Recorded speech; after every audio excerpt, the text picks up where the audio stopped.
How to put 3 hairs on Roblox. Let's get started. Make sure you have already logged into your Roblox account. You will need to log into your Roblox account in the web version. For that, you can launch your preferred browser and then type in roblox.com. With that, you will be directed to the Roblox page. Then you will need to type in your Roblox account credentials and log into your account. Once logged in, you will land to this kind of interface. Now at the top left, you will find 3 bars. Click on it. Different options will appear. Go ahead and click on the option of avatar. Open it. With that, you will be directed to this kind of page. Now over here, you're gonna find different sections. Under head and body section, you will find the option of hair. Click on it.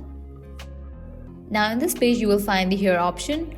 From here, you are able to check in for a single hair. You can try out all the hairs. Once you do that, head towards this section of recent. Click on it. Now over here, you will find the hair options. Now what you have to do is, you have to double click on anywhere of the page and then click on this option of reload.